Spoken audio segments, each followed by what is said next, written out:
Hello. अब अपन पढ़ेंगे दूसरा चैप्टर है राजस्थान का भौतिक स्वरूप। इसमें देखो क्या क्या चीज़ें हैं। इसमें देखो एक चीज़ पूछते हैं मरुस्थल वाला। भौतिक स्वरूप में देखो मरुस्थल है अपने राजस्थान में, तो राजस्थान में कुल कितना मरुस्थल है? 61.11% है, ये ध्यान रखना एक टॉपिक। दूसरा है मरुस्थल में कितने 4 संभाग है, 4 संभाग है और 12 जिला उसके अंदर बताते हैं, ये ध्यान रखना इंपॉर्टेंट। 4 और 12। अब बालू का स्तूप से बहुत ज़्यादा क्वेश्चंस पूछते हैं, तो उसमें है कि रेत के टीलों को जिसमें क्या बोलते हैं, दरियन, दरियन बोला जाता है। ठीक है। अब यहाँ अगला टॉपिक है कि इसके निम्न निम्न बालू का स्तूप का निर्माण कैसे होता है। यहाँ देखो, अनुदैर्ध्य बालू का स्तूप या पवनानुवर्ती, सीफ या देशांतरीय या अलग। राजस्थान का देखो देशांतर होता है, तो उसके हवा आई तो हवा के साथ में कैसा बनेगा, फिर अब ऐसे ही बनता जाएगा। मतलब जिसको अपन क्या बोल सकते हैं अपनी देसी भाषा में, टीले। ठीक, क्या बोलते हैं इनको, जैसे बाड़मेर, जिसमें जोधपुर और चूरू में। अनुप्रस्थ, अनुप्रस्थ हवा के समांतर, हवा के समकोण, समकोण बनाते, समकोण कहाँ बनाते हैं, गंगानगर, हनुमानगढ़ और बीकानेर में। ऊपर वाले 3 पोर्शन में समकोण, जैसे तीनों एक जैसे है ना, राजस्थान के तीनों यूँ बनाते हैं सीमा। फिर आया बरखान, बरछान, जिसको बालू का स्तूप भी बोलते, अर्धचंद्राकार रेत के टीले। अर्धचंद्र, तो यहाँ से ये इधर हवाई यहाँ चीर टीले बने, तो ये सबसे ज़्यादा नुकसानदायक होते हैं, क्योंकि ये विस्तार होते जाते हैं, हवा आती रहती है, ये फैलते रहते हैं। शेखावटी में, चूरू, झुंझुनू, इन चीज़ों में। स्टार, तारा बनाना है। तारा कहाँ बनाते हैं, यानी कि इनका सर्वेक्षण कहाँ, सूरतगढ़ और मोहनगढ़, यानी कि इनको नहरी क्षेत्र में भी अपन बोल सकते हैं तारा। ठीक है। पैराबोलिक या पैराबोलिक बालू का स्तूप, पैराबोलिक, पैराबोलिक से अपन क्या याद रखते हैं, पिन, पिन भी याद रखते हैं, यानी कि ये बरखान के विपरीत बनते हैं, यानी कि इनका मुंह कैसा हो गया, इस तरफ हो गया, हवा किधर से, इधर से आई, तो बरखान के विपरीत बनते हैं। मतलब बरखान यूँ आई, यूँ बनता है, तो हवा इधर से आई तो ये बनता है विपरीत दिशा में, तो पिन के औरतों के पिन के है ना शेप के बनते हैं। फिर आया नेटवर्क। नेटवर्क यानी कि उसका बोलते हैं ना, उसका बहुत अच्छा तगड़ा नेटवर्क है, तो लगातार बढ़ता रहता है, नेटवर्क बढ़ाते रहते हैं, तो विस्तार होता रहता है। तो वो कहाँ, गंगानगर और हनुमानगढ़ में, क्योंकि वो पाकिस्तान की सीमा है, पाकिस्तान में वहाँ पर रेत के दौरे हैं, तो रेत के दौरे से अपने इधर हवा आती रहती है, तो वो नेटवर्क बनता रहता है। नोकबा, नोबखा और सब्र काफिज, ये छोटे छोटे बालू का स्तूपों को सब्र काफिज बोला जाता है संपूर्ण राजस्थान में। ये एक नया आया है यार्डन। यार्डन कहाँ है, लहरदार, यार्डन, यार्डन। कैसे ये चीज़ अपन ने कर दी, तो लहरा के खुशी मनाते हैं, यार्डन। लहरा कर बालू का स्तूप को यार्डन कहते हैं, उर्मी का नाम से भी जाना जाते हैं। और ये सबसे इम्पोर्टेंट, सर्वाधिक बालू का स्तूप जैसलमेर में और सभी प्रकार के काम मिलते हैं जोधपुर में। फिर एक है कि शेखावटी क्षेत्र में कच्चे कुओं को क्या बोला जाता है, जोहड़। एक है कि हरे कबूतर कहाँ पाए जाते हैं, नागौर में। एक मरुस्थल में जल संचय के विषय, तो पलाया झील होती है, पलाया झील। और रण हो गया, रण हो गया, पानी खूबसूरत फैला हुआ है, सूख जाता है। फिर तल्ली या पोखर हो गया, खड़ीन हो गया, मरहो हो गया।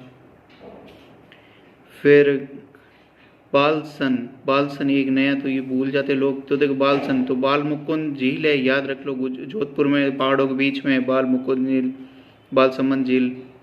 तो देखो पहाड़ों के मध्य जल इकट्ठा हो जाए, क्या है, बालसम झील। नाड़ी है, टाका है, बावड़ी है। फिर आए मरुस्थली परिभाषी शब्दावली, हम्मादा, पथरीली, हम्मादा पथरीली और चट्टानी मरुस्थल, जहाँ पर पत्थर हो और चट्टाने हो।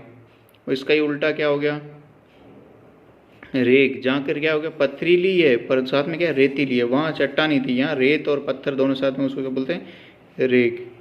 थली हो गई, थली बीच में जगह छोटी हुई, वहाँ पर आसपास रेत हो, बीच में जगह छोटी हुई, तो सरदार शहर चूरू और बीकानेर के निकट। ढांड, ढांड यानी विशेष लवणीय क्षेत्र। मांड अपन बोलते हैं, मांड जैसलमेर बाड़मेर की मांड गाय की, तो वल मांड इस क्षेत्र में। एर्ग रेगिस्तान, रेतीला मरुस्थल। फिर देखो पर्वतों की श्रेणी में आता है, तो उत्तरी अरावली, मध्य अरावली और दक्षिणी अरावली।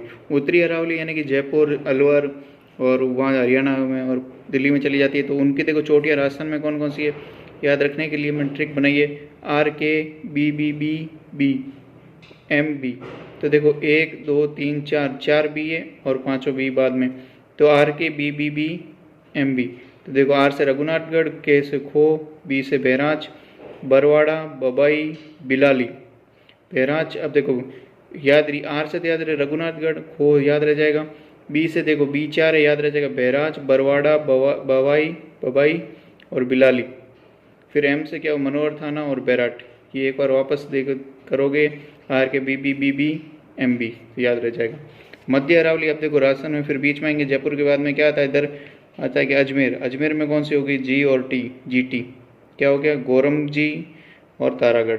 फिर दक्षिणी अरावली में क्या हो गया, देखो इसको ट्रिक बनाई है मैंने, गुरु से दिल जरा अचल, गुरु से दिल जरा अचल, गुरु शिखर हो गया, शेर हो गया, तिलवाड़ा हो गया, जरगा हो गया, ठीक है, अचलगढ़ हो गया। फिर हो गया आबू में कुंभ ऋषि कमल सज्जन है, आबू, फिर आबू खंड हो गया उसका, कुंभलगढ़, ऋषि कुंभ और ऋषिकेश और कमलनाथ और सज्जनगढ़। तो एक और बस रिपीट कर लेना, याद हो जाएगा। फिर आया कि देखो भाखर, भाखर देखो पूरी सिरोही के पूरा, मतलब इधर जालौर की तरफ खूब सारे वहाँ माइंस काम होते हैं, तो फिर याद रख लो, रोज़ा भाखर, इसराना भाखर और झारोल, र जाए, रोज़ा, राना, झारोल, भाखर, ठीक है। गिरवा क्या हो गई, गिरवा, उदयपुर में तस्तरी नुमा पहाड़ियाँ, ठीक है, देश रूपान, जहाँ हरा भरा है तो जरगा और ये भी उधर ही है। मेरवाड़ा कौन सा हो गया, मेरवाड़ा अजमेर और राजसमंद के बीच में। मेवल का डूंगरपुर और बांसवाड़ा में। पोमट की पहाड़ियाँ कहाँ हो गई, उदयपुर, डूंगरपुर और सिरोही में, ठीक है, ये इतना याद रख लेना। उसके बाद में देखो ये एक दर्रे इंपॉर्टेंट है, तो उसको ट्रिक बनाइए, अजमेर, अजमेर से क्या हो गया, दर्रे कहाँ हो गया, अजमेर हो गया, ज़्यादा कहाँ हो गया, पाली हो गया, राजसमंद हो गया और उदयपुर हो गया, इस तरफ ये चलेगी ट्रिक। तो अजमेर में क्या हो गया, परवेरिया, यानी कि अजमेर से परवेरिया, अजमेर के परवेरिया में, परवेरिया से होते हुए सुराघाट पहुँचो, सुराघाट में से कहाँ पहुँचोगे, पाली के देसूरी नाल में, देसूरी नाल से, ठीक है, फिर देसूरी नाल से फिर राजसमंद आएगा, राजसमंद में कौन सा हो गया, हाथीगुड़ा नाल, हाथीगुड़ा नाल और कमली घाट, ये दोनों राजसमंद में हो गई। फिर उदयपुर में कौन सा हो गया, हाथी नाल है, यहाँ गुड़ा नहीं है, हाथी नाल उदयपुर में हो गई, उदयपुर से होते हुए फिर आगे पहुँच जाओ वहाँ खटखट बूंदी में, ओके। फिर पूर्वी मैदान में एक टॉपिक आता है पिडमांड स्थलाकृति कहाँ है, राजसमंद में, वो कहाँ है, किस पे बनती है, बनास नदी के तट पे बनती है, ओके। मोस्टली इन्हीं में से क्वेश्चंस बन जाएंगे आपके, थैंक यू। हेलो, आज हम रीट वाला चालू करते हैं। रीट वाला सिलेबस में देखो ये मेंस वाली सिलेबस है, तो उसमें देखो राजस्थान भूगोल है, उसमें देखो कितने चैप्टर है, 17 में ट्राई करूँगा सारे कराऊँ। तो राजस्थान सामान्य परिचय, राजस्थान का भौतिक स्वरूप, मानसून तंत्र, राजस्थान का अपवाह तंत्र, राजस्थान की झीलें, राजस्थान की सिंचाई परियोजना, एनीकट, राजस्थान वन संपदा, वन जीव, तो इनको एक एक टॉपिक एक एक करके कराता हूँ, ठीक है, ओके।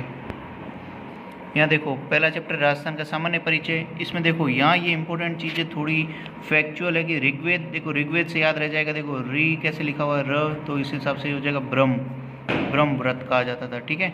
वाल्मीकि रामायण है, रामायण में इसको क्या बोला जाता है, मरु कांतार, देखो वाल्मीकि रामायण होगी, रामायण में क्या कहेंगे, मरु कांतार, याद रखो। देखो रामायण में जैसे होता है ना, श्री राम जी ने बाण चलाया था, तो उस बाण चला के यहाँ पर गिरा था, तब ये सूख गया था मरुस्थल, तो उसको देखो मरुस्थल से याद आ जाएगा, मरु कांतार, ठीक है। ऋग्वेद में र आगे तो ब्रह्मव्रत। मूनोत नैन्सी की ख्यात में राजरूपक में भी राजस्थान नाम मिलता है, ठीक है। जॉर्ज थॉमस ने 1800 में क्या बोला, राजपुताना शब्द का प्रयोग किया, और कर्नल जेम्स टोड ने क्या किया, रायथान, रजवाड़ा, राजस्थान, रायथान, ध्यान रखना, रायथान किसने बोला, कर्नल जेम्स टोड ने। इनको घोड़े वाले बाबा भी बोलते हैं, तो अपने थान के हिसाब से याद रख लो, थान, और घोड़े वाले बाबा, तो के बाबा के हिसाब से थान। और सबसे पहले ये एक लाइन इंपॉर्टेंट है कि सबसे पहला अभिलेख कौन सा मिला, 682 के करीब, 625 ईस्वी के बसंतगढ़ का सिरोही, याद रख लो। राजस्थान का मैप है तो कहाँ मिलेगा, दक्षिण में, पुराने वहाँ कहाँ मिलेगा, बसंतगढ़ सिरोही अभिलेख में मिलता है। फिर देखो ये क्वेश्चन है कि ये आज तक नहीं पूछा गया, राजस्थान में कुल 9 देशांतर रेखाएं हैं और 7 अक्षांशीय रेखाएं, यानी कि गिनने के लिए देखो ऊपर से नीचे वाली रेखाएं हैं वो होगी 9 और साइड वाली कितनी होगी 7, यानी कि 2 का रेशियो है, ध्यान रख लो। और मध्यवर्ती कौन सी, ये भी आज तक नहीं पूछा गया, 74, तो यानी कि बीच में वाली 74, ऐसे देशांतर वाली कौन सी है 74, और बीच में से दोनों कहाँ काटती है, जैसे याद रख लो मध्यवर्ती कौन सी होगी 27 और 74, ये 2 चीज़ें ध्यान से याद रखना, एक दूसरे कहाँ काटती है, नागौर में, 74 और 27। ये भी एक चीज़ है कि मध्यवर्ती गांव कौन सा हो गया, लामपोलाई। लामपोलाई, लामपोलाई कहाँ, मेड़ता नागौर में। अब देखो अक्षांशीय विस्तार देखो 23.03 से लेके उत्तरी अक्षांश और 30.12, यानी कि राजस्थान का ये मैप है। तो यहाँ नीचे कितना हो गया, नीचे हो गया 23.03। अब यहाँ 3 नहीं, और याद रख लो 3 से अगला चालू होगा 30, 1 और 2 3, 30 और 24 और कितना था 27, कितना हो गया दोनों के बीच में से 23 से 30। फिर अक्षांशीय अंतराल कितना हो गया 7.9, 7 डिग्री 9 सेकेंड। और देशांतर कितना हो गया 69.30। यहाँ पर भी देखो वहाँ 03 था, यहाँ 30 है, और यहाँ कितना हो गया 78.17। तो इसमें कौन सा 8.47, ये दोनों चीज़ें इंपॉर्टेंट है, याद रखना। 7.9 और 8.8 डिग्री 47। अब उत्तर से दक्षिण, ये भी दो चीज़ें, उत्तर से दक्षिण जो इसकी लंबाई है 826 है, और इसकी चौड़ाई कितनी है 869। दोनों के बीच में अंतर, ये चीज़ ध्यान रखना क्योंकि ये पूछते हैं 43 किलोमीटर इन दोनों के बीच में अंतर है। और इस चैप्टर का एक लास्ट क्वेश्चन है कि मतलब क्षेत्रफल कितना है, जो 34239 ये वर्ग किलोमीटर है, तो ये कितना है 10.4, यानी भारत का कितना है 10.04। देश का सबसे बड़ा राज्य 10.4, ये सबसे इंपॉर्टेंट चीज़ याद रख लेना। Okay, all the best.